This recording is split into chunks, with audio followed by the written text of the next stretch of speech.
Started here. I got to go up in it last time. Okay, to begin with, this is closings, lesson 1.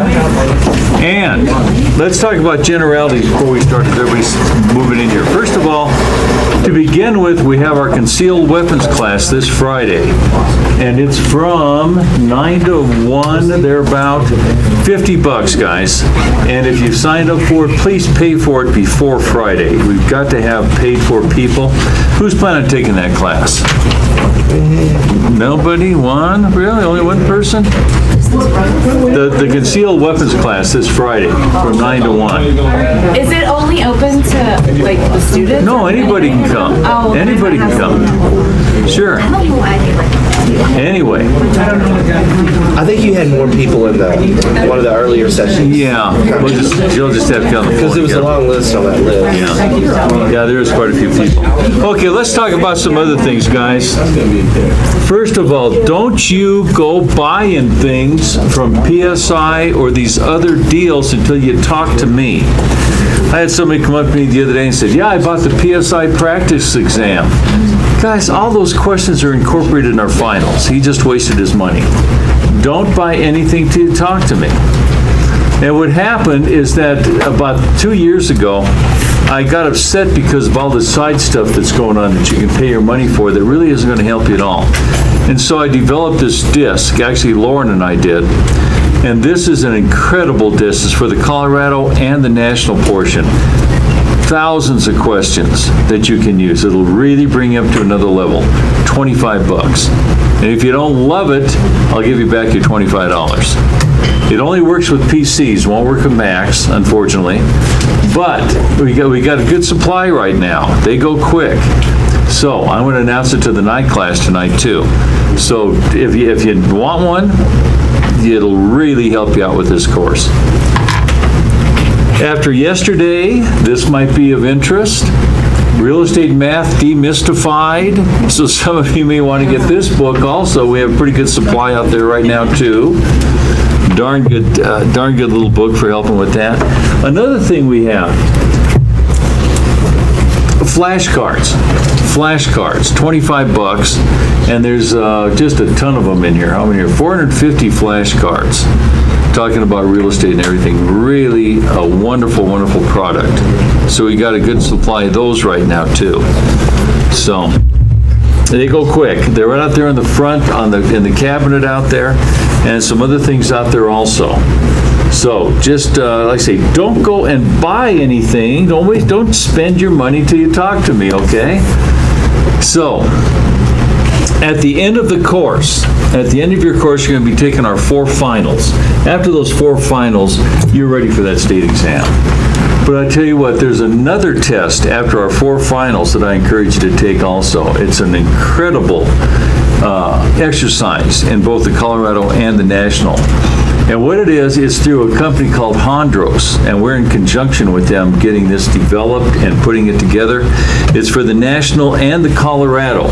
It's $79 for this test, and it is an incredibly good test. And what it has is pretty cool. They have this graph on it. So they'll say, this is what your score is, and this is your chances of passing the state exam. 60%, 70%, 90%. Really a cool program. Again, it's through Hondros, and just mention to Jen or myself, Hondros.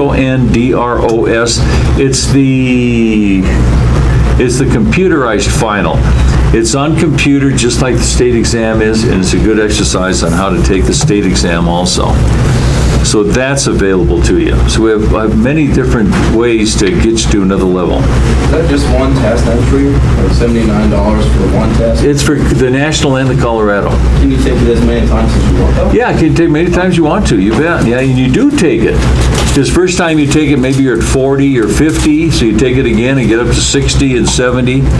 It's a really good gauge. Yeah, Chris? Is it just on the website, click through it? Is it on a website? Yeah, it's just on a website. You do it right on your computer, and you get onto it through us, and Jennifer will tell you about that. Don't take it now. Don't take it now. Wait until you're all done and you're taking your finals with us. Then consider taking it. Any other questions about anything? Yeah, Steph. The state testing, I'm sorry, what? buy it so it helps us pass the Colorado and the national. It's both sides, Colorado and national. Yes, Colorado and national. Remember, we're going to talk about this in greater detail next week when we get into the Colorado portion, in a couple of weeks, I guess. Colorado has the toughest exam in the nation. Texas and Colorado require the most amount of hours of any state. But our exam is the toughest exam in the nation. When you pass the Colorado exam, guys, you can pass any exam in any state. You want to get licensed in another state, do it now, okay? Do it when you pass the Colorado portion while it's still all fresh in your mind, and go nail them. And nice thing about PSI, that's the testing company, they're in like 19 states. And you might say, I want to go take Nevada. Well, you don't have to go to Nevada to do it. You just call them up and say, I want to take the Nevada test here. And they'll just key that in on the computer. You can just take it here if you want to. So, kind of a... Is your pass on a test good for you? So could I pass the test, wait 3 years, and then get my license? Yeah, 1 year. 1 year. Yeah, this course, when you get our certificate, is good for 1 year. And when you pass the state exam, you have 1 year to do something with it. And the REC 33, REC 33. And you have to have that in hand when you go take that state exam, or they will not let you take it. That's just for Colorado?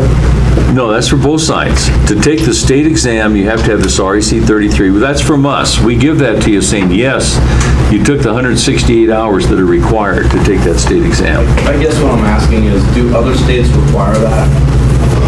A certificate? Yeah. Oh, most of them do, yeah. I imagine they all do.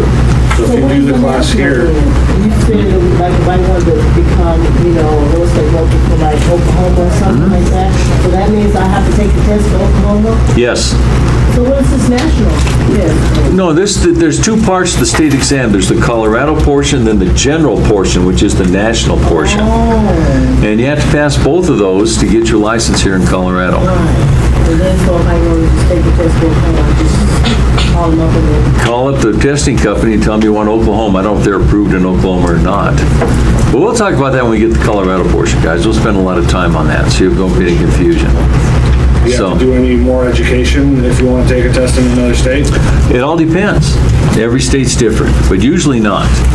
Usually you just have to pass their test. And if that's the case, you got to say, well, Oklahoma has different state laws. Well, so you won't get 100, you'll get a 94 instead. So what? You don't have to go take the Oklahoma portion of the state exam to get the Oklahoma, no. You know enough to pass any exam in the nation. Any exam in any state. If you get licensed in Morning. a different state, or their states that cover more than just one state? No. Every state is specific. And like I say, Colorado is the first state to define the practice of law as the practice of real estate as the legal practice of law. We're the first state to define it that way. You're legally practicing law in Colorado. Because of that, we don't have to have an attorney at every closing, or attorneys looking over our contracts. So, again, Colorado is set up differently than any other state. We're the first state to have single licensing. You start out right out of the chute as a broker. In every other state, you start out as a salesperson. You get some experience, take another test, take some other classes, then take another test, then you're a broker. Not in Colorado. You start out right out of the chute as a broker. And because of that, Colorado was the first state to have reciprocity with other states. They're the ones who created it, where you can have approval from other states. And Colorado recognizes every state with reciprocity. It used to be every state recognized every state except Texas. Because Texas didn't have reciprocity with anybody. And so we said, well, okay, Texas, heck with you. We just won't have reciprocity with you either. Well, finally, Texas got with it, and they do allow it now. So we do have reciprocity with Texas, and they have it with everybody else, too. I had this one guy one time, he was from Texas. He'd been a broker in Texas for 12 years. And he came up here, he had to take the whole course and pass the state exam. I felt sorry for the guy. I remember he sat over here on the right. Really a nice guy, even though he was from Texas. Are you? Well, the women are always nice. They always- Are you? Yeah, We'll let you stay. We'll let you stay. Don't worry. pay your taxes. That's right, that's right, that's right.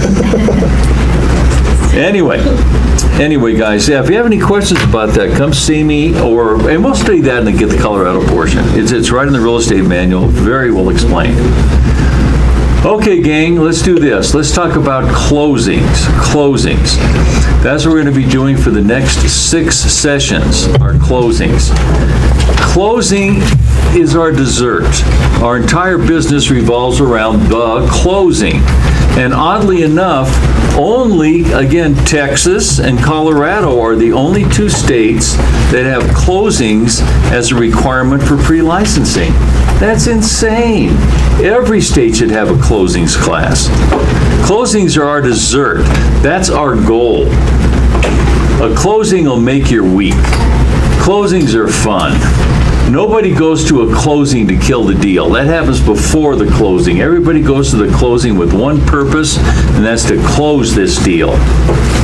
And after these 6 sessions, you will be very comfortable walking into a closing. You'll know what to expect. And these other 48 other states, they don't know. They have no closing class before licensing, which I think is just really ridiculous. So anyway, we have 6 sessions here. Now today what's going to happen is this. We're going to be going over these closings. I'll be talking about all these things. You know, they say never and never say always. I'm going to be saying never and always 100 times, because there's definitives in closing that are always true and definitives that are never true, okay? And that's the reason why closings is arguably the most challenging part of this course. You had math yesterday, you got the heck beat out of you. You're all a glutton for punishment to show up today. Congratulations. But again, you're going to have closings now on top of it. Today is arguably the toughest day of the whole course. You're probably going to walk out of here at lunch going, what the heck was that? Slow and easy. You're going to get these closings down. You're going to be very, very good at these closings, but you have to have patience, okay? So, with that in mind, let's go into your big 3-ring binder and go to your 4th section, Colorado closings. Your 4th section, and go to closing number 3. Closing number 3.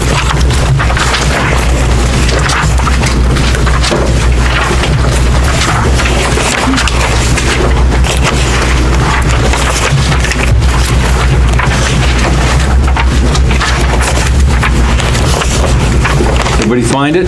4th section, closing number 3.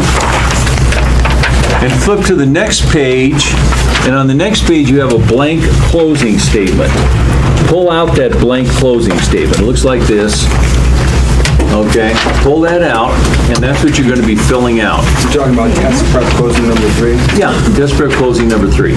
And flip to the next page after closing number 3, and you're going to have a blank closing statement.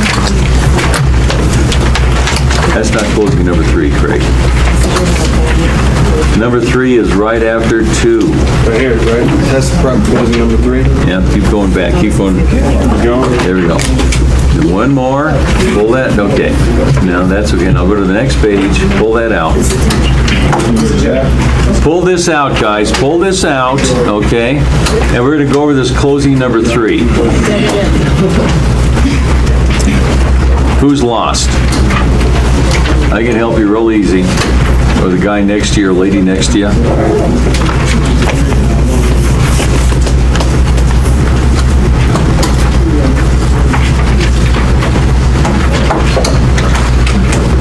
Closing number 3, and then the next page is a blank one. Pull them both out. Hey, by the way, do these closings in pencil. Don't do them in pen, because you'll be erasing. I got a ton of pencils back there, guys. Help yourself. Take a minute. Let's everybody get a pencil or two. Get a couple of them. I buy those pencils by the hundreds when I buy them, so feel free. And there's, what's that? Yeah, those are a buck when you get a chance. Okay.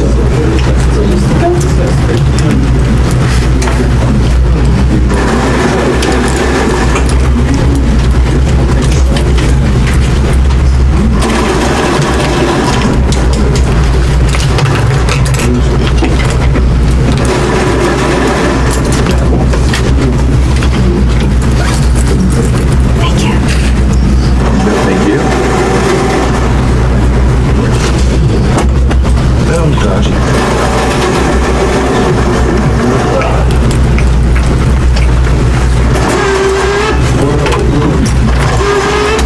So, Did you break it?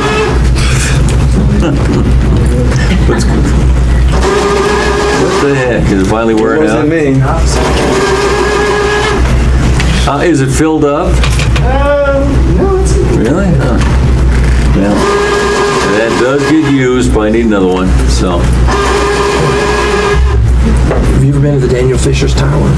Oh, yes. Why? I was there last night. We got to go all the way up to the bell. Did you really? See, that used to be the highest building in Colorado. It was a landmark. Until the 50s. Oh, yeah. It was- East of the Mississippi, it was the largest, tallest building. This is the Daniel Fisher's Towers that we're talking about, guys, what Hardy and I are talking about.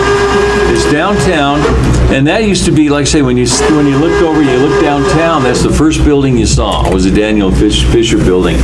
It was the biggest building west of the Mississippi for many, many years. And then in the 60s, they started building skyscrapers. Now you can't even find it down there. Yeah. But it's an amazing, and you went all the way up to the top. I've never been up to the top. Yeah, Wow. so the folks that host Doors Open Denver, they hosted an event last night to hear like the trends of downtown. Well, So that's they pretty talked about cool. all the buildings that are going up and like how they're increasing the hotel occupancy and the residents. Wow, that's probably once in a lifetime thing.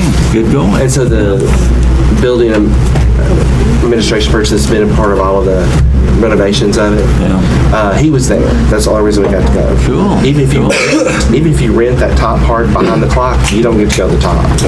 No kidding. You just get to Wow. go if he's there. Wow, isn't that something? It's a lot of fun. Okay, gang, let's talk about this. First of all, we're going to be doing assumptive closings and new loan closings. What's the difference? Back in the early 80s, what happened, late 70s, early 80s, the interest rate was 17, 18% on houses. And the experts said it would never get down below 10% again, live with it. And so you didn't get a home by getting a new loan. Well, you did, but it was pretty rare. The way you got a home is you assumed somebody's property. You just took over their loan. You paid $46, took over their payments, made up some difference between what they owed and what they didn't, and then you just started making payments on their property. No qualification, nothing. You know, can you sign your name, even if you can't? And X will work, and we'll just take over that loan, what the heck. Well, in 1986, President Reagan had the biggest tax decrease in the history of this nation. It was actually designed after President Kennedy's tax decrease of 1961. And both of them, 1961 and 1986, when you drop taxes, it increases the revenue to the government because it stimulates the economy so much. When Reagan did it in 1986, he dropped the highest rate from 90% down to 25%. But he got rid of all the write-offs. Before that, you could write off your interest on your credit cards, on your cars, everything. After 1986, you couldn't.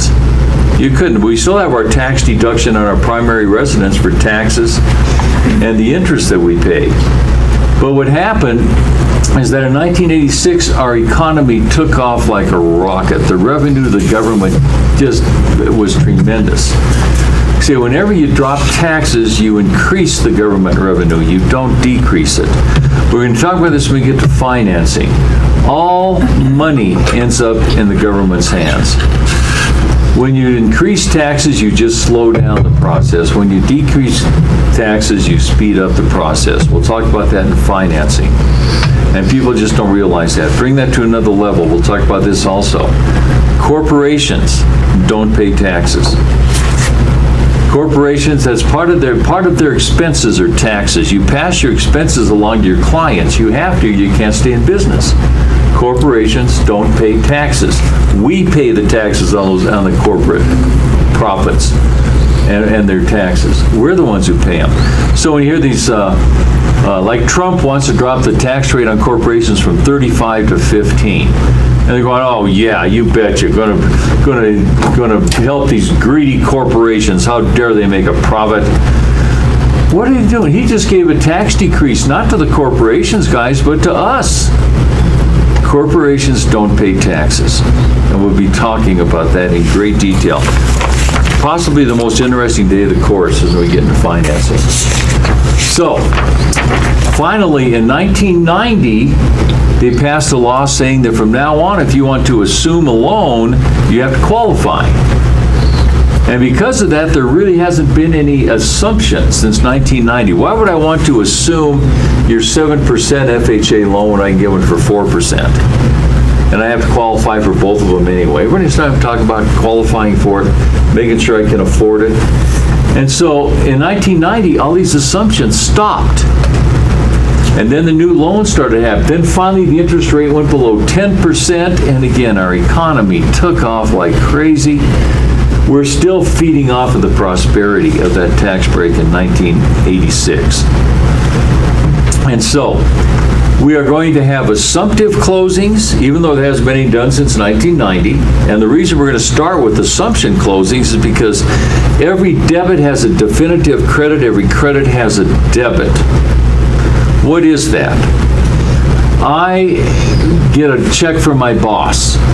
That's a credit. That's money coming to me. It's a credit. I send out a bill. That's a debit. Money going away from me. Credits are good. Debits are bad. One way to remember it. And we'll be talking about for every debit there's a credit, for every credit there's a debit. And then finally, when you start getting that down, then we'll switch over to new loans. And everything changes, just to keep you humble.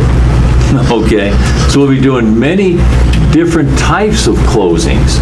So when you get into an actual closing situation, you'll know what to look for. You'll know what kind of closing it is. And you're just still not going to see any assumptions. We're going to start seeing assumptions when the interest rates start going up. We'll talk about that also in the financing part. People don't understand interest rates and how interest rates rise or fall. They're not market driven. They're not market driven. They're set by the Federal Reserve. And right now everything's smoke and mirrors. Nothing is market driven when it comes to financing in this country. It's starting to adjust a little bit. We'll see. We'll see.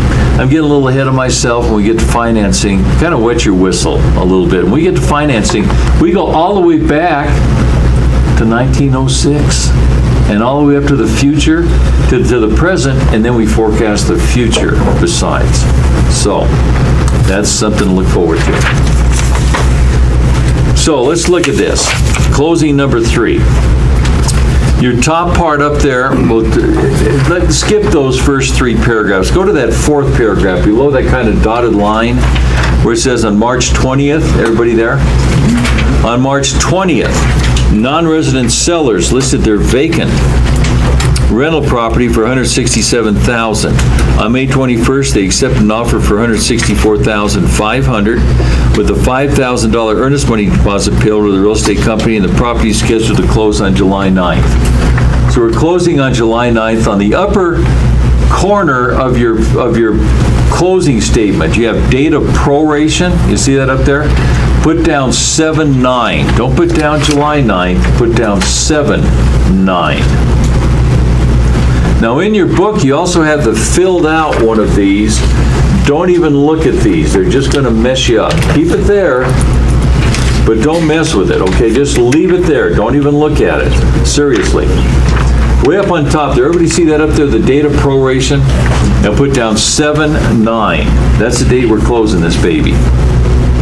Then we have the sales price, $164,500. Who are we going to credit for that sale of this house? We're going to credit the seller, and who's going to be paying for it? Debit the buyer. Credit the seller, debit the buyer on line 1. $164,500. Line 1. Everybody understand what we just did? We gave the sales price to the seller, and where'd the money come from? The buyer. So on that first line, it's 164,000 in both the debit and the credit card. We always have a debit for every credit, we have a credit for every debit. So on line 1, we're going to credit the seller, debit the buyer for $164,500. And you have those two boxes, one's just for pennies, the other one's for dollars. And then on line 2, we have the earnest money deposit. This is what the people put down to take the home off the market. On line 2, that's going to be credit, buyer, debit, broker. On line 2, credit, buyer, debit, broker. And then put a squiggly line all the way down to the bottom underneath that broker, because nothing else is going to be in that column. You won't be tempted to put anything in there. So on line 2, again, credit, buyer, debit, broker. How much? $5,000. Okay, so- $5,000. Credit's good, Credit's good. but he paid it. Who? The buyer. The buyer didn't, the buyer gave it to you when you wrote the contract. He gave Hardy $5,000 earnest money deposit to take the home off the market. So now, and where did that money go? To the broker. The broker's holding it until closing. And so we're going to, Oh, it's going to swap again we're going to swap it again. later. Okay. We're going to credit the buyer by debiting the broker. We'll talk about this several more times, guys. There's nothing in this part we don't talk about a whole bunch. There's so many pieces to this closing. So that's line 2. Then it says a non-resident seller. You see that up there? That means this guy lives outside of Colorado and has a home here. And what happens when this home is over $100,000, the state of Colorado requires that out-of-state seller, he lives in Oklahoma, we're picking on Oklahoma today, and he has a home in Colorado, the state of Colorado will require them to put 2% of the sales price or the entire net sales proceeds, the entire amount they're walking away with, whichever is less. One more time.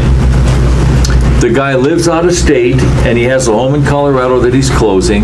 The state of Colorado will require them to put this money, 2% of the sales price or the entire amount they're walking away with, into an escrow account. And the state of Colorado will keep that money until they're assured that all of the taxes have been paid. Then they will return it to that seller. You said 2% of the sales price or the entire amount? That he's walking away with 2% of the sales price or the entire amount they're walking away with, whichever is the lesser of the two.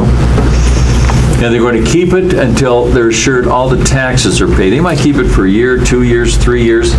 And by then, maybe a lot of times the seller's forgotten about it. And if they don't return it, they just rip the guy off. We're going to call this the rip-off fee. Just so we know what it is, okay? It's not a rip-off fee. The state will pay it. I have never heard of the state not paying it, but they could. And again, it's just for an out-of-state seller. So it's 2%, and in these closings, it'll always be 2%. Now, we're going to have 3 20-question quizzes in this closing also, and in those closings, it may be the 2% or it may be what he's walking away with. Either one, the lesser of the two. And so, 2% of $164,500. You need a calculator. Hopefully your phone's working. $3,290. $3,290 on line 20. Who's paying this? The seller. The seller. So debit the seller and credit the broker. Credit the broker. Debit the seller, credit the broker. How much did you And say? again, this is on line 20, It was 32,090? not 32,000. Or 32,290? Guys, 2% of 164,500. 164,500 times 2% or times 0.02. On line 20, debit, seller, credit, broker. Now, Credit broker or? credit the broker. Debit seller, credit broker. Jim, that's on line 23 or 20. Line 20. Yep. That's special taxes. Let's talk about this, guys. On your closing sheet, you've got 6 columns. You've got 2 columns for the seller, 2 columns for the buyer, and 2 columns for the broker. When we're closing, we have this lady sitting here, and she's doing the closing for us. They'll do 4 or 5 of these a day. They're the most professional people in our industry. They know these closings better than we ever will. And this lady gets paid, right now they run about $300 is what they get paid. And typically the buyer and seller split that fee to pay this professional to sit there and do this closing. So, in reality, above the now a lot of brokers do their own closings. Not a lot of them, a few of them do. I have no idea why. Because that lady knows these closings better than any of us ever will. But there's some brokers who want that control. Anybody who would do their own closings, I think, is incredibly anal. Anal is short for analytical. It's not a body part. Okay? So again, why would you want to not pay this lady? And you're not even paying for it. They're doing it for us for free as far as we're concerned. And so above broker, put down title. Put down title. I'm going to keep saying debit broker, credit broker. But in reality, it's the title company. And what it is, it's a debit to the company. Next to debit on that column, put down in, I-N. Next to debit, put in. Next to credit, put out, O-U-T, in and out. In and out. This is really good what these guys are doing back here, guys, sitting next to somebody, so you can kind of compare notes. Because this really gets involved. We're going to be really rocking in this part of the course. So.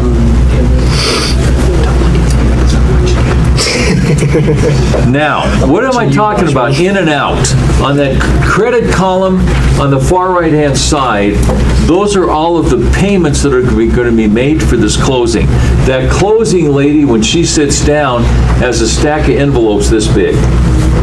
And they're made out to the title companies, they're made out to the recording companies, they're made out to the state, they're made out whatever. And as we go through the closing, she takes those, the ones that are all set to go, puts them in an envelope and puts them to the side, and then mails them. It's the out column. It's not the debit column for the title company, it's the out column. All those envelopes she has sitting there. And any one of these that are in the credit column has one of those envelopes related to it that closing lady's going to send out after the closing. Makes sense? Yeah. I think the debit column as positive and the credit as negative. Don't even think of it that way, Austin. That's a very good point. Like I say, this is the title up on top, and it's in and out. In and out. Okay, in and out. And it'll catch on. You guys will get this. So, we're done with paragraph 1. Let's go to paragraph 2. It says the sellers are taking over the seller's existing conventional loan in the approximate balance of $122,000. See, we don't know how much their payment is right now. We asked the people, we're filling out the contract, how much do you owe? He says, oh, about $122,000. What's the exact amount?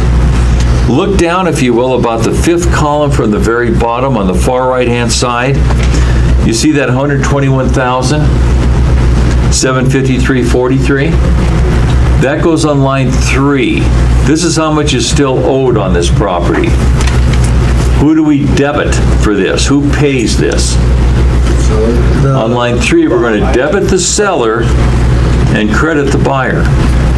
We're going to give this money to the buyer because he's assuming this baby, isn't he? On line 3. Debit seller, credit buyer for $121,753.43. Debit seller, credit buyer.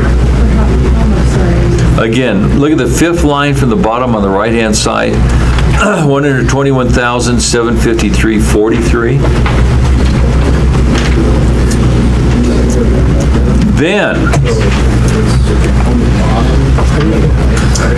Then, yeah, just like we're doing, guys, you're showing each other where it is because one of you can't find it. Sit next to somebody so you can kind of feed off each other. It'll really make things easier because this gets intense. It gets very intense. This is like the actual. But you guys are going to walk out of here on Wednesday, what is on Thursday, what is today? Today's Wednesday. You're going to walk out of here on Monday really knowing closings, okay? Now. Closings tomorrow? Oh, yes, and Monday, all day long. And now it says the sellers have agreed to carry back $12,000 at 10% interest. Whenever you have trouble with the loan, guys, trouble with the deal, look to the seller for help. That's worth the price of admission today. Look to the seller for help. I've had the seller pitch in to help me on many of my deals. You know, Mr. Seller, you want this deal to happen, you need to make these people a loan for $12,000. And so that's what this guy did.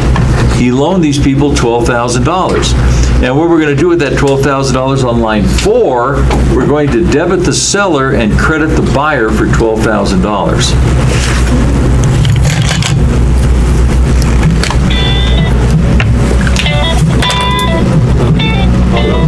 Call from Walgreens.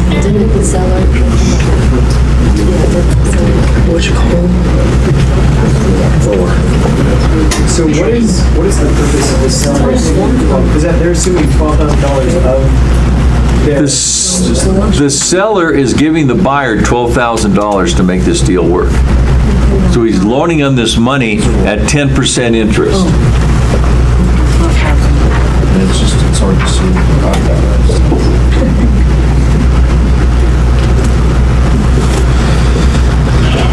So I got my first one wrong, is what I did.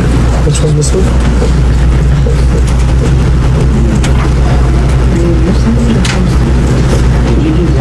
What this is a timeline. Because what we have to do is proration. We have to prorate a bunch of these to make everything equal with everything. Like through the month, somebody has to get paid back because they paid in advance or else they didn't pay it, so we have to charge them. And this is your timeline. Draw this, guys. I've got a bunch of scratch paper in the back if you want to use it, but draw this timeline when we're doing these programs. We'll do 100 of these over the next 3 days. When something is paid in arrears, you remember advance, they're paid ahead of time. In arrears, they're paid after it's due. Remember, taxes are paid in arrears. Interest is paid in arrears. In Colorado, taxes are in arrears. In some states, it's paid in advance. And so what happens in this timeline, guys, this tells us what we're doing to the seller. Isn't it the seller's property? So this tells us what we're doing to the seller. If something is paid in arrears, like right now, we're talking about the interest. Remember, interest is always paid in arrears. It's always figured on an annual basis, with one exception. That's for the month of closing. We've got to charge this buyer for the interest from today. We're closing on 7/9, aren't we? From today till the end of the month. We're going to charge him this interest. Put down 7/1 over here. So our total number of days are 31 days. And then we got to figure out how much we're going to charge this buyer from January 9th to January 31st. Now, remember the old poem, 30 days has September, April, June, and November. All the rest have 31 except February, which has 28, and if it's a leap year, 29. You've had your whole life to memorize that. If you haven't memorized it, you can't. Your brain doesn't work that well anymore. You can do the knuckle thing too. And do your knuckles. Do your knuckles. Put your knuckles together, guys. And every knuckle is 31 days. Let's do it. Start with your little finger. January 31, in between February 28. And on these closings, February will always have 28 days. They'll never have a leap year. Again, January, one knuckle in between February 28, March 31, April 30 in between, May 31, June 30, July, then the next knuckle, August, both of those have 31, September has 30, October 31, November 30, and December 31. So, and if you don't remember your days, do it that way. Say, well, I'm too shy to do that. Well, are you too shy to pass the state exam, guys? You're going to have a bunch of these prorations on the state exam, and you've got to be 100% right. You've got to get those days exactly correct every time. Now, what we do is we draw a platform. We have a $12,000 loan at 10% interest. How much interest is that per year? Sorry. $12,000 loan at 10% interest? $1,200 bucks. $1,200 up here, $1,200. Now, is this $1,200 for a month or for a year? It's for a year. And this is what's called a calendar year, where the days are counted exactly like they are. That's a calendar year. We'll also be talking about, on the national portion of the state exam, some states use a banker's year, where every month has 30 days in it, and there's 360 days. In Colorado, we always use calendar days. We always use calendar days. Everything revolves around who owns or who's responsible for all the expenses for the day of closing. In Colorado, the buyer is always responsible for the day of closing. In Colorado. In other states, the seller may be. So, here's our closing date. Everything revolves around the seller, remember? If it's to the day of closing, everything is figured to the day of closing. Here comes the seller. If it's to the day of closing, the buyer owns the day of closing. The seller's responsibility stops right at the day of closing. And that's if it's to the day of closing. If it's through the day of closing, in some states it's through the day of closing, the seller's responsible for the day of closing. When it's to the day of, this is the most confusing part of these prorations, guys. When it's to the day of closing, the buyer owns the day of closing. In other words, he's responsible for all the expenses, and we add a day when we're working on the right-hand side. When it's through the day of closing, the seller's responsible, and we add one when we're working on the left-hand side. If it's to, and the buyer owns it, we never add a day on the left. When it's through, and the seller owns it, we never add a day when we're on the right. On all of our closings that we're going to be doing, they're all Colorado. The buyer will always own the day of closing, and it will always be a 365-day year. And on the state exam, on the Colorado portion, they may not tell you if it's to or through, or bankers or calendar. You just got to know you're on the Colorado portion, and that's what it is. I'm talking Greek to you right now, guys. I'm going to say that 40 times before I'm through over the next 3 days. So Colorado is always 365 days, right? 365 days, always, always. I told you I'm going to say always a lot, right? And so let's build our platform, 365 days. 9 from 31. It's 22. 22. Do we add a day? Yes. Yes, we do, because it's Colorado, and we add a day when we're on the right-hand side, and we are on the right-hand side, so it's gonna be 23 times 1,200 divided by 365. Put it in your calculator exactly like that.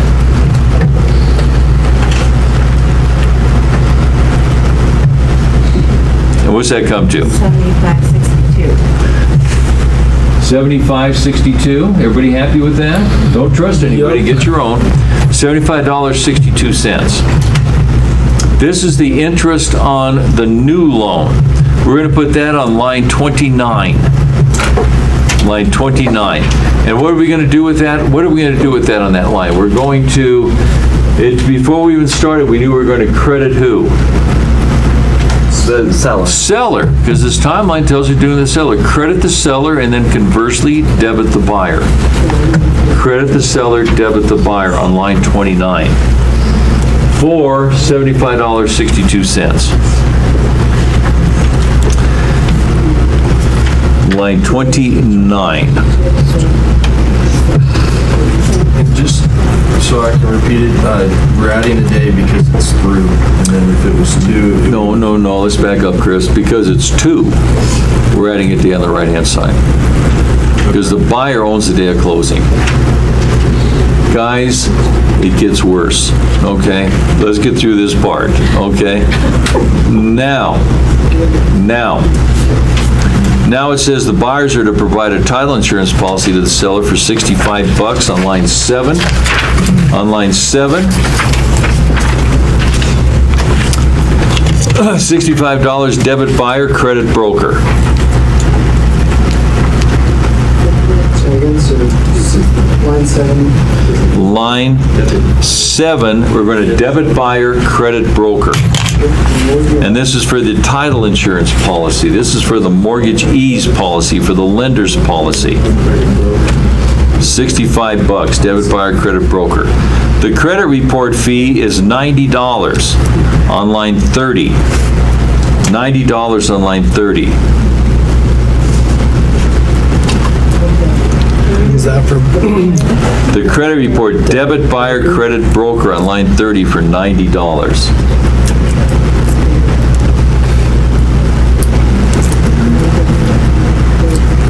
So that's debiting the buyer. Again, this is the credit report. Whose advantage is it to get a credit report? The buyer. So we're going to charge the buyer for the credit report. Debit buyer, credit broker. We're not giving it to the broker, that's the out column. That closing lady has a check sitting there for $90. Now, taxes in the amount of $1823.56 were paid for the previous year. Let's run through this, guys. In Colorado, are taxes paid in arrears or in advance? In arrears, they paid after they're due. What day are they due? January 1st. What's that? June 15th. They're due, what Jared said, they're due January 1st, 2018. For 2017, when are they due? January 1st. You couldn't pay them on January 1st if you wanted to. It's a holiday, right? But that's when they're due. How are they payable? 2 different questions. They're payable half On the last day of February. last day of February, the other half on. June 15th, 16th. See, you sit in the front row, guys, you get brilliant. Just amazing. So again, the last day of February and June 15th on a double payment. Or you can pay in one lump sum April 30th. So let's run through that again. Are taxes in Colorado paid in arrears or advance? In arrears. What day are they due? January 1st. How are they payable? On 2 payments, the first payment on February, last day of February, 28th or 29th, if it's a leap year, the next on June 15th, or the whole amount on April 30th. When are all unpaid taxes delinquent? Good, June 16th, they're all delinquent if they haven't been paid. These taxes on line 17, they were paid for last year, so over on the far right, we just put down that amount, and then you just put down paid, in parentheses, paid. You can put down POC if you want to. They were paid outside closing. Paid outside closing. POC, paid outside closing. Line 17, way on the left-hand side. You don't make any adjustments for them, just on the far left-hand side. Right next to where it talks about taxes for preceding year, 1823.56, and then just POC, paid outside closing. So you're not crediting or debiting it to anyone? Nothing. They were paid last year, so they're a done deal. Last year's taxes are paid. Now we have to prorate. So paid before closing? What's that? Outside closing. POC, paid outside closing. In other words, they already paid. POC. Now, we've got these taxes, we have to prorate these. We have, the taxes are 1823.56. Let's draw our timeline. You can abbreviate it, but you're going to be doing 100 of these guys. Get used to it. Do it as fast as you can. You're going to get a lot faster with it. 1823.56. And what happens is this. This is for the entire year from January 1st to 12/31. But what happens is that this seller owes the taxes from here to here, doesn't he? The buyer on January 1st will owe this whole year's worth of taxes, won't he? The whole amount. So what we have to do now is prorate these taxes and take this away from the seller from January 1st until July 9th. So let's get our platform, draw our platform. Is this for a month or for a year? What is that? Year. So 365 days. 1823.56. We draw this platform, guys, and we got this big old monster here. With this platform, this is so cool. We're looking for one piddly number. We're looking for this number here from January 1st to July 9th. What word did I use? To July 9th, not through. To July 9th, because the buyer owns the day of closing. We stop at July 9th. It's to the day of closing in Colorado. The buyer owns the day of closing. So let's do this. We're going to count the days from January 1st to July 9th. How many days in January? 31. February. 28. March. 30. April. 30. May. 31. June. 30. July. 31. 9. 8. We have 7, 1. 1 from 9 is 8. We don't add a day, so there's only 8 days in July. What's that come out to? That's because the closing cost is on the 7th, I mean, it's on the 9th, right? What's that? That's because the closing cost is going in on the 9th. Perfect. That's right. We're closing here, so we're going to subtract 1 from here. So there's only 8 days in July. And 189 is correct. We put 189 there, times 1823.56 divided by 365, and bingo, we got it. That goes on line 18. How much? 944. 944.25 is correct. $944.25 on line 18. We knew before we started we were going to debit who? Remember, guys, this timeline revolves around the seller. Who are we going to debit? The seller. The seller. Who are we going to credit? Buyer. The buyer, because prorations are always between buyer and seller. Always between buyer and seller.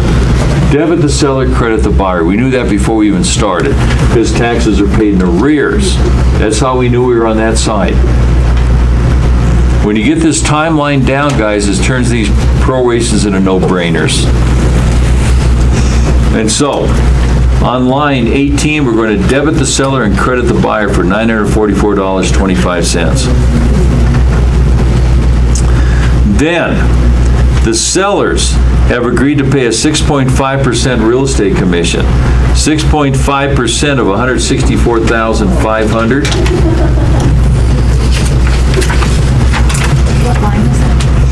Again, this is what, 6.5% real estate commission?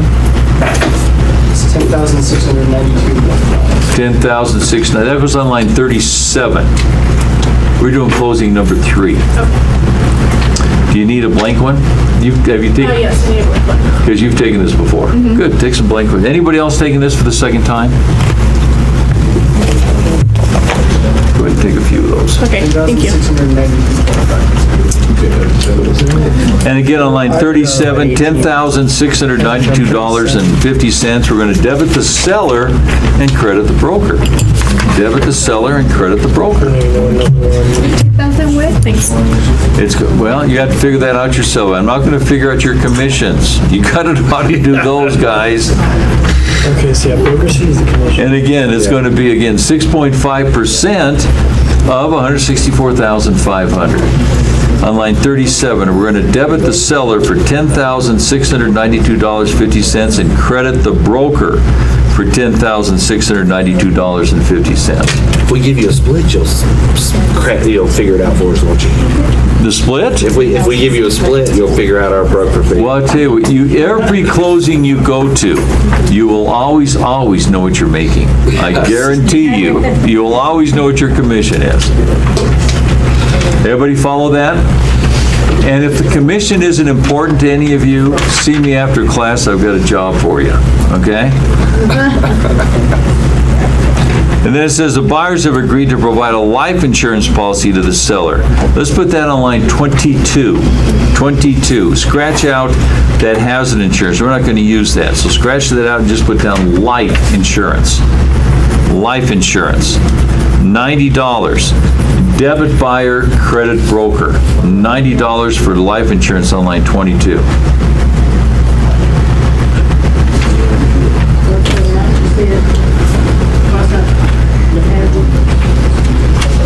Line 22, life insurance. Everybody got that? Debit buyer? Again, debit buyer, credit broker. For $90. I've had many closings, guys, where my buyer had to be helped by the seller, and the seller was never, his broker was never smart enough to require the buyer to take out a life insurance policy. This is smart. Didn't this seller just loan this guy $12,000? So he's making him take out a life insurance policy. So if he drops over dead, he gets his $12,000 back. Smart move. Smart move. So a life insurance policy on line 22, $90. Then the homeowner's insurance premium, $725. This is on line 23. This is for the hazard insurance. This is always for a full year. On line 23, debit buyer, credit broker for $725. On line 23.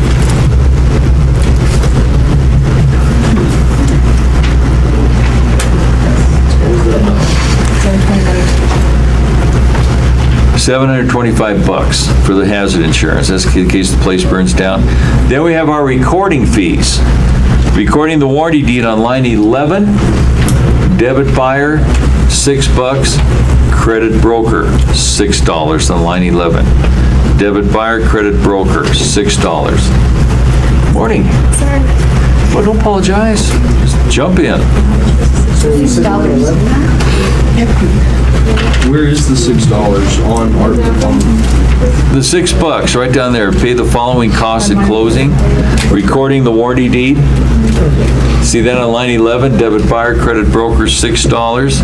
Right underneath it, recording the trust deed on line 12, $26. Debit buyer, credit broker, $26. Which one is that? 12? Line 12. Vanessa, can you get her set up back there? Okay, thank you. Yeah, can you repeat that? Yeah. Again, on line 12, this is recording the deed of trust. on line 12, we're going to debit the buyer, credit the broker for $26. I'm at the recording fees here now, guys. There's 6 of them there. Everybody see that? The next one is the documentary fee. Colorado's the only state that has a documentary fee. And what this is, everybody pays this when you buy a house. And what it is 1/10,000th of the sales price. 1/10,000th of the sales price. It's 1 penny for every $100 of purchase price. 1 penny for every $100 of purchase price. It's called the documentary fee. Documentary fee. We're going to put that on line 15, $16.45. Debit buyer, credit broker for the documentary fee. Again, 1/10,000th of the sales price. On the state exam, guys, you're going to have a question. It's going to be something like this. We have a closing where this property closed for $295,000. What is its documentary fee? And all you do is go over 4 spaces. 1, 2, 3, $29.50. Everybody see what I just did? Yeah. You're going to have this on the state exam. Don't you miss that one. Miss the tough one. Okay? $29.50. Just move that decimal over 4 places. Everybody following this? Now, this documentary fee, the purpose of the documentary fee is for proper tax assessment. It was 1 penny for every $100. It's hardly an income stream for these counties.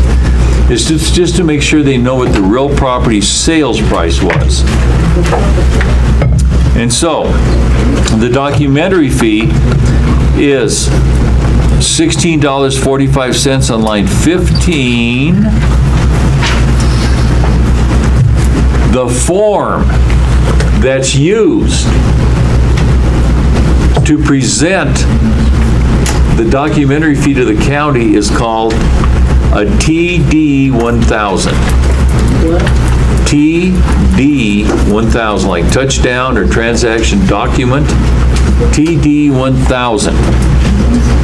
We have a documentary fee, which is 1/10,000th of the sales price. It's reported on a form called the TD 1000. You're going to have one of these questions or both of them on the state exam. What is the purpose of a documentary fee? Proper tax assessment. What's the purpose of a TD 1000? Proper tax assessment. Don't miss those on the state exam. You're going to have 2 or 3, maybe 4 questions about the documentary fee. Don't miss them. Don't miss them, guys. Those are easy, easy questions. We'll talk about this many more times. Then we have the tax certificate on line 16, debit buyer, credit broker, on line 16 for $15.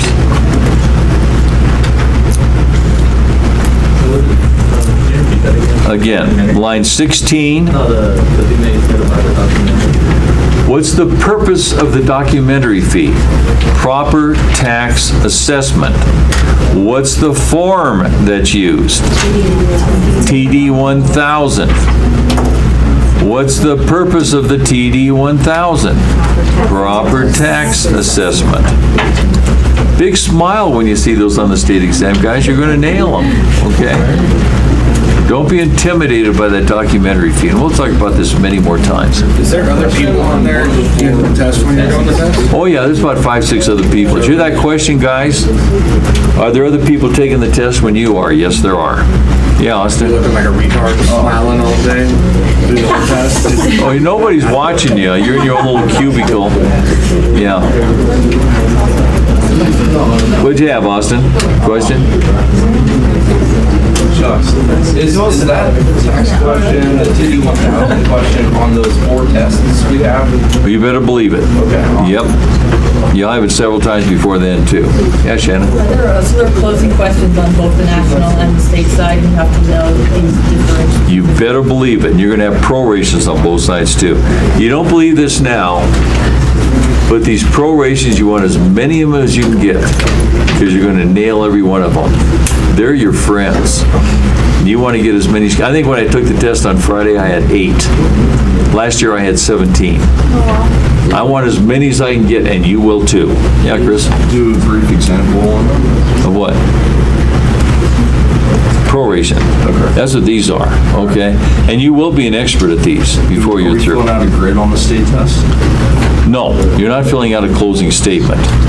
But we'll talk about that too when we get to the new loans in greater detail. It'd be some true or false question or? No true or false. Everything's multiple choice. You got 4 choices.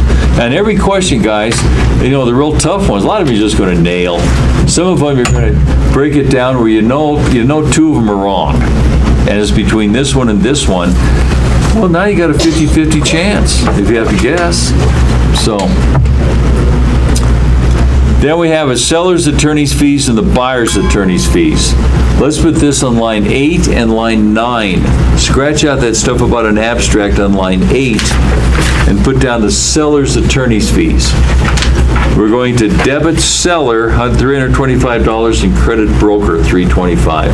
Debit seller, credit broker.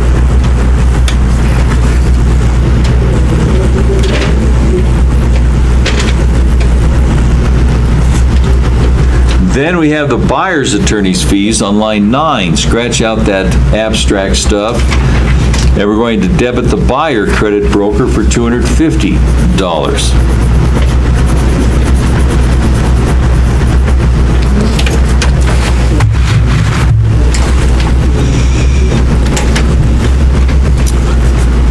We got the next 2 lines taken care of.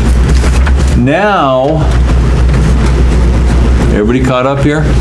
Excuse me, on number 9, so you want to scratch out abstract? Yeah, scratch out that abstract stuff and put down the buyer's attorney's fees, $250. Debit buyer credit broker, $250.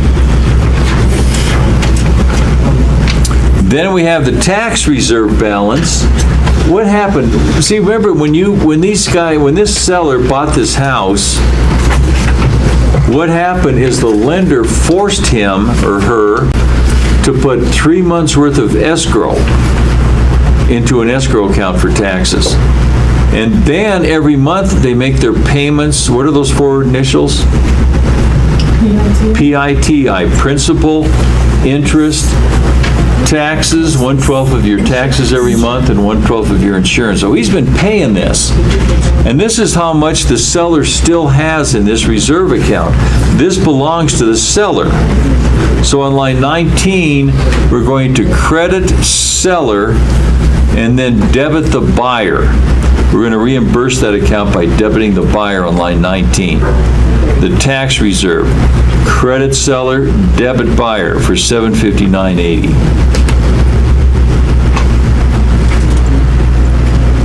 This is how much is still in the reserve. Again, on line 19. Is it the tax reserve balance or the total reserves? No, this is just the tax reserves. Then we have the insurance reserves, same thing. The lender required them to put 3 months worth of money into an insurance reserve, plus the guy's been paying 1/12 every month, hasn't he? So this is his money also on line 24. We're going to credit the seller and debit the buyer for $104.16 on line 24. What did you put on number 19? What's that? Okay, on number 19, the tax, did you put $759.80, pay the seller? Line 19, that's the taxes that belong to the seller. We're going to credit the seller and debit the buyer on line 19 for $759.80, and line 24, same thing. Credit seller, debit buyer for $104.16. Do nothing with that bottom figure. Now flip to the next page. Flip to the next page, guys. On top, On top of that page, you see your principal and interest, 710, taxes 151, insurance 5208. Everybody see that? Whenever you see that, put an X through it. Put an X through it, so you're not tempted to do anything with those figures. And this is why. Pay attention. Pay attention. This is why you don't want to do anything with the payments. How many days are in January? 31. How many days in February? 28. Does that mean my payment's less for February? No, they're exactly the same, aren't they? So they count, so the amount that's going to every one of these is different for every day. So you never want to mess with these payments. They put them there just to screw you up, and they don't let them do it. Where's that, Jim? Just on top of page 147, top of that next page. Yeah, so just scratch that out up on top of it. Then we have July payment was made. We have the seller's title insurance premium is $675. That's on line 7, guys. Line 7. We're going to debit the seller $675. Now, we have the lender's title policy also that the buyer paid for. We debited the buyer and credited the broker for $65, didn't we? Erase that credit to the broker. Erase that credit to the broker. And we're going to add these together. Line 7 looks like this. Debit seller, $675. Debit buyer, $65. Credit broker, $740. One more time. Debit seller, $675. Debit buyer, $65. Credit broker, $740. Everybody okay with that? Everybody got that? Now, finally, the loan assumption fee. This is how much the lender's charging to make this loan happen. This goes on line 35. 35. We're going to debit the buyer $1217.53 and credit the broker for $1217.53.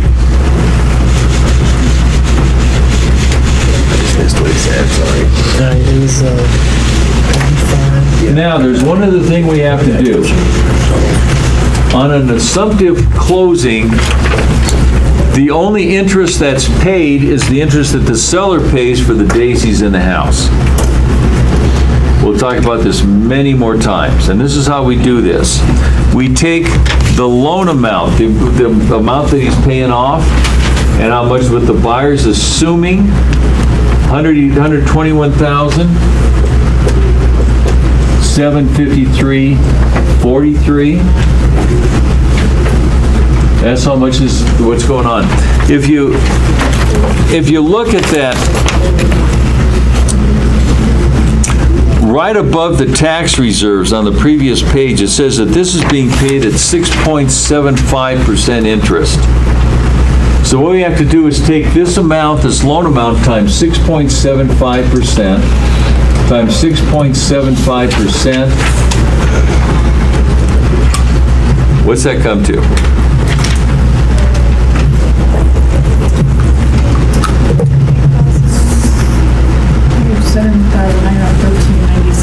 One more time, 7,000. 913.97. Everybody happy with that? 821836. Which one's right, guys? Or either of them right? Make sure you get your own. This 821836 is correct. We take this times this percent to get this amount, right? This is the only time we do what we're going to do right now. We're going to divide this by 12 to get the interest per month. This is the only time we do this, for the interest being paid on an assumed loan. Divide that by 12, that'll give you the interest per month. What's that come to? 684.80? 86. 86. 680.46? Is that right? Yes. Okay, I'll trust you. So let's build our platform now, or let's build our actual timeline. 7/1, 7/9, how many days in July? 31. We have the amount we're prorating, 684.86. Is interest paid in arrears or advance? In arrears. So which side are we going to be on? We're going to be on this side, aren't we? And what are we going to do with the figure we come up with? We're going to debit who?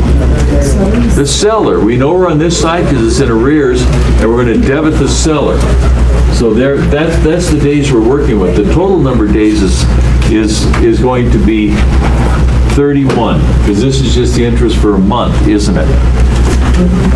So 31 down here, 684.86 times 1 from 9 is 8. There's your formula. 8 times 684.86 divided by 31. What'd that come to? 176.74. Is that right, guys? Yes. That goes on line 6. 176.74. We're going to do with that number. We're going to debit who? Seller. And credit the buyer. Good. Okay. So is it because the seller has to complete the insurance payment? Why are we going to charge the seller? Well, the buyer's paying for him being in that house. He's got to be reimbursed. We're reimbursing the buyer for the time the seller's in the house. Every dollar's got to be accounted for in a closing. Okay, let's do this, guys. Let's go down these columns and make sure you're right. And none of you are right, okay? All of you are going to have mistakes, and when you make a mistake and you're erasing, tell me what you did, because you're not the only one who made that mistake, right? I don't blame you. Okay, guys, let's do this. Let's go to the seller's debit column, the far left column there. You ready? Line 3, 121,753.43. Line 4, 12,000. Line 6, $176.74. 73. You can round it. 176. If you're off a penny or two, you're fine. If you're off $1 or $2, you're dead meat. Okay? You can be off a couple pennies. That's going to be fine. Number 7, 675. Line 8, 325. I see some erasing. What's going on? Okay. The next one is line 18, 944.25. Did anybody have anything between that? Yes, Deb? I got 1823 on 17. On 17, that's the taxes for the on 17, the taxes for preceding year. There's nothing on that line at all. That's just on the far left. It just shows that last year's taxes were paid. And there's nothing that goes in the prorations part. What's that now? Line 11 is recording the warranty deed. That's a debit to the buyer and a credit to the broker for $6. Yeah, it's debit buyer, not debit seller. Yeah, debit buyer, not debit seller. Okay, then we have line 20. Line 20, 3290. And what is that number again? Where is that number again? I just want to read it. Which number? 3290. That's the line 20. No, I know what line it is. I'm saying, like, This is the rip-off fee, okay? Yeah. It's not on that sheet. We just got to know this. It's an out-of-state seller is what they told us, so we know that the state's going to charge them 2% of the sales price. That's how it's going to be in all of our closings that we do in class. So on line 20, it's going to be debit seller, $32.90 on that column. Are we going to keep this paper? Oh yeah, you keep this paper, guys. You keep it.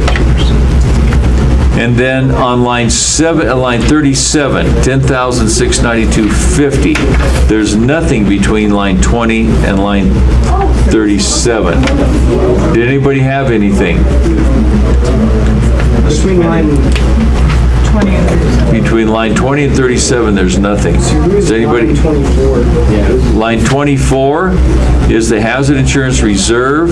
That's a credit seller, debit buyer. Credit seller, this money that's in the reserve that belongs to the seller. We're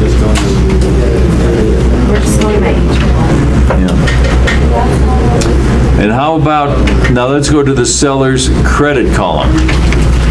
Line 1, $164,500. Did you say credit or debit? This is the credit column. This is the seller's credit column. Oh, The sellers. seller's credit. There we go. Everybody there, guys? Second one over. Line 1, $164,500. Line 19, Sorry to interrupt. Doug and Mike from Colonial are here. okay. I like that you have. Don't they know I teach during the day, or what? You, I'll get in there in a minute. I did not know.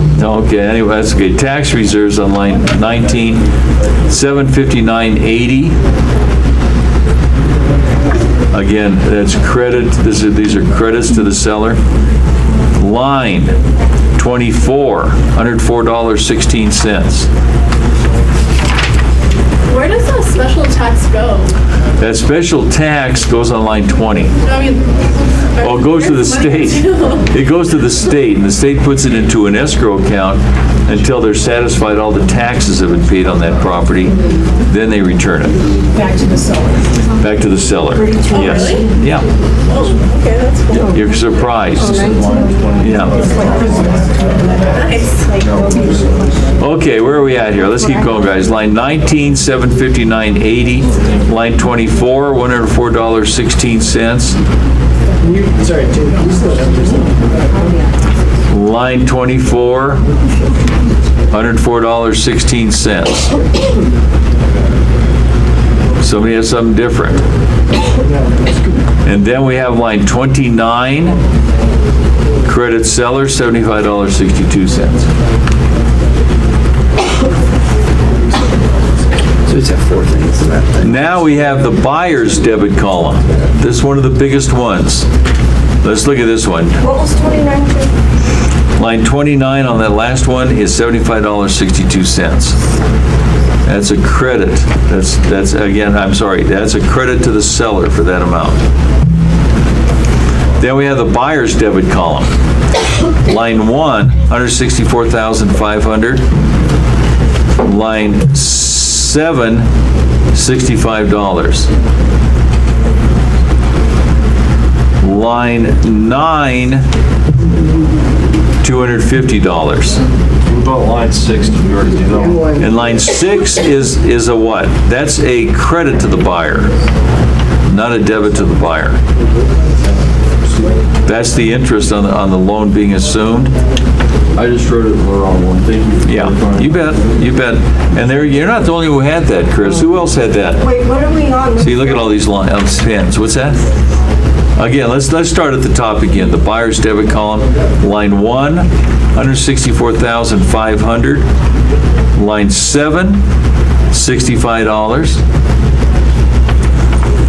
Line 9, $250.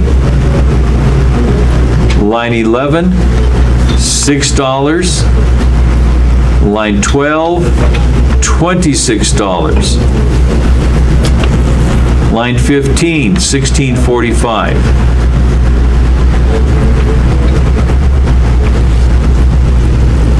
Line 16, $13, yeah, $15. $15. Okay, line 19, $759.80. Line 22, $90. Line 23, $725. Line 24, $104.16. 29, $75.62. 30, $90. Line 35, $1,217.53. What is that one? What'd you have? Nothing. 29 or? Line 29, or 35, $1,217.53. That's what the lender's charging to make this loan happen. And then we have the buyer's credit column, line 2, $5,000. Line 3, $121,753.43. Line 4, $12,000. Line 6, $176.74. Come on, bill number 6. Line 6 is a question. Okay, it's what now? Line 6, it's a credit to the buyer for $176.74. It's a debit to the seller, credit to the buyer for $176.74. That's what we're charging the seller for the daisies in the house. Interest. Line 18, $944.25. And that's it for that column.